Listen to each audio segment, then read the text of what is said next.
तुर्की को लेकर नाराजगी, लखनऊ के पर्यटकों और व्यापारियों ने रद्द की यात्रा योजनाएं। भारत और पाकिस्तान के बीच हाल के दिनों में बड़े तनाव ने अंतर्राष्ट्रीय पर्यटन पर भी असर डालना शुरू कर दिया है। जो देश पाकिस्तान के पक्ष में खड़े नजर आ रहे हैं, खासकर उन देशों पर सीधा असर देखने को मिल रहा है। भारत में इसी वजह से तुर्की लोगों में काफी नाराजगी देखने को मिल रही है। लखनऊ से बड़ी संख्या में लोगों ने तुर्की की यात्रा रद्द करनी शुरू कर दी है। इनमें पर्यटक, सराफा कारोबारी और धार्मिक कार्यों से जुड़े लोग शामिल है। यही वजह है कि अब तुर्की की राजधानी इस्तांबुल के लिए अमोसी एयरपोर्ट से कोई सीधी उड़ान नहीं है। यहाँ से यात्री पहले दिल्ली, मुंबई या अन्य बड़े शहरों की कनेक्टिंग फ्लाइट से होकर इस्तांबुल पहुंचते हैं, जिसमें 15 से 22 घंटे तक का समय लग सकता है। इसके साथ ही जानकारी मिल रही है कि बीते एक महीने में लखनऊ से तुर्की के लिए 30 से अधिक पैकेज बुक हुए थे, जिनमें से अब तक 18 को रद्द कर दिया गया है। इन बुकिंग्स में एयर टिकट और होटल की व्यवस्था शामिल थी। एरवाना ट्रैवल्स के मोहम्मद तनवीर आलम ने बताया कि गर्मियों की छुट्टियों के मद्देनजर कई लोगों ने तुर्की का रुख करने की योजना बनाई थी, लेकिन भारत पाकिस्तान के मौजूदा हालात और तुर्की के रुख के बाद अब लोगों की नाराजगी बढ़ गई है और उनका नजरिया बदल गया है। कई व्यापारी और धार्मिक गतिविधियों से जुड़े लोग भी अब यात्रा करने से बच रहे हैं।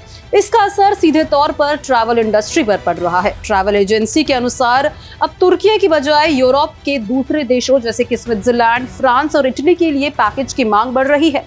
इन देशों को आर्थिक सुरक्षित और तटस्थ समझा जा रहा है, जिससे वहां की बुकिंग में तेजी आई है। वर्तमान में लखनऊ से इस्तांबुल के लिए विभिन्न एयरलाइंस की टिकट दरों में भी अंतर है। उदाहरण के लिए इंडिगो एयरलाइंस का किराया लगभग 23,680, एयर इंडिया का 40,491 और सऊदी एयरलाइंस का 44,926 तक का है। यात्रा की अवधि, स्टॉप ओवर और सुविधाओं के अनुसार ये दरें बदलती है। तुर्की को लेकर ये नाराजगी केवल यात्रा तक सीमित नहीं है। लखनऊ में मुस्लिम समुदाय के कुछ वर्गों ने भी तुर्की के खिलाफ विरोध प्रदर्शन किया। हाल ही में हुसैनाबाद स्थित छोटे इमाम बाड़ा के बाहर प्रदर्शन किया गया, जिसमें तुर्की के राष्ट्रपति रजब तैयब एर्दोआन के खिलाफ नारेबाजी की गई और उनके पोस्टर जलाए गए। इस प्रदर्शन की अगुवाई कर रहे शिया चांद कमेटी के अध्यक्ष मौलाना सैयद गफ्फार अब्बास नकवी ने कहा कि तुर्की की सरकार भारत विरोधी रुख अपनाकर पाकिस्तान का समर्थन कर रही है, जो दुर्भाग्यपूर्ण है। उन्होंने ये भी याद दिलाया कि जब तुर्की में भूकंप आया था, तब भारत सबसे पहले मदद के लिए आगे आया था, लेकिन अब वही देश पाकिस्तान को ड्रोन मुहैया करवाकर भारत के खिलाफ गतिविधियों में मदद कर रहा है।